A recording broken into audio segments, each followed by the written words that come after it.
Hi guys, Jenny from Warrior Rewild. This video is about setting your intention, or the word that I like to use, especially when we're really digging into something new and really want to make some changes in our life. I may slightly mispronounce this, but sankalpa, which is a Sanskrit word. And Sanskrit is obviously not my second language, but it is an important word and it has a lot of meaning. So it actually has two particular meanings, and it can divide out into two meanings. It can talk about your heartfelt desire, and at the same time, it's a goal that you want to reach. And but the key with this is that it's bigger. It's bigger than your like a New Year's resolution, and it's big. Oh, there's Rosie. Can you see her in the back, sitting on her chair, on my reading chair? So the intention is formed by a cohesion of your heart and your mind. It's a solemn vow. In fact, kalupa in Sanskrit means solemn vow or means vow. It's one-pointed, it's resolve, it is refined focus, it's harmonizing your mind and your body. It's a lot about, when you dig through what this word means, harmonizing or cohesion between the mind and the body. So in order to another thing that I like you to think about, it's an alignment with your moment to moment decisions to your heart's felt desire. So it's a filter in a way, like or a lens. If you dial down and figure out exactly what this intention is, and you make a vow to yourself to chase that this is really, you deserve this, and that this is something that you honor yourself enough to, once you realize that you desire this, that you can look through this lens, or you can filter through this. So as you make decisions, as you go through these 21 days and you make decisions and you bump up against an option. Am I going to eat that chocolate cake or am I not? Am I going to try to hit my protein or am I not? Am I going to get outside or am I not? Like all of the things that we know are so good for us. We tend to pick comfort over discomfort, even if we know that we will grow, evolve, be healthier, happier, completely better off if we choose the little bit more uncomfortable route. But we tend to, and this goes back to like our limbic brain. Oh my goodness, I'm like mumbling my words.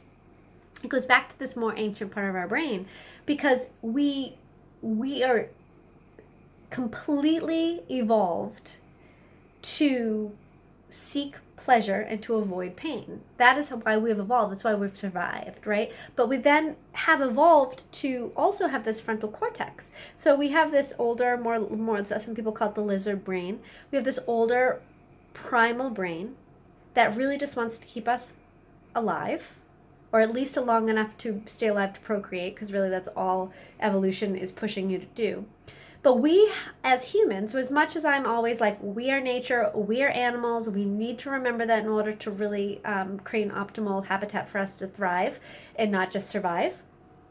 We also have to remember that we have evolved to a place where we have this amazing prefrontal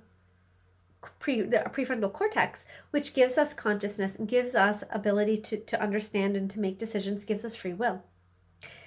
When we access free will, you'd be surprised at how much we don't access and utilize and appreciate the fact that we have free will. We really allow ourselves to just live in like automatic reactive zone, and we'll talk about that as we go, because I want to encourage people to really start to stimulate their prefrontal cortex and to think out of the box and to do things out of their ordinary and shake their life up enough that they start to make conscious decisions and to live by free will, as opposed to just the conditioning that they picked up from God knows who, what, or where. So with your intention, I wrote about in detail how to sit and to figure out what this intention is. What I want you to think about is this is not superficial. I do not want you to just pull off what your automatic responses are, what you think you should be saying, what you like. I want you to pause. This is a shake up your life a little bit. I want this to be a conscious decision. I want you to listen, not to this supposed conditioned self, but I want you to listen and try to connect down Create a moment of cohesion between your mind and your heart, and figure out what is that desire, like what is that non-superficial, non-supposed to driver. Why are you here? Why are you watching these videos?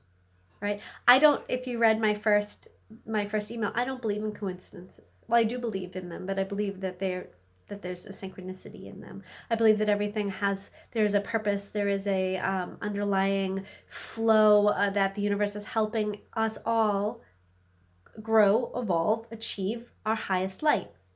We tend to not listen.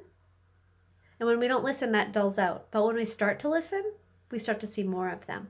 And when you start to listen and allow both your mind and your heart to be harmonized, right, to be coherent, you start realizing that you can have a driving, if you focus on intention, there is a driving will, a driving desire. Why are you here?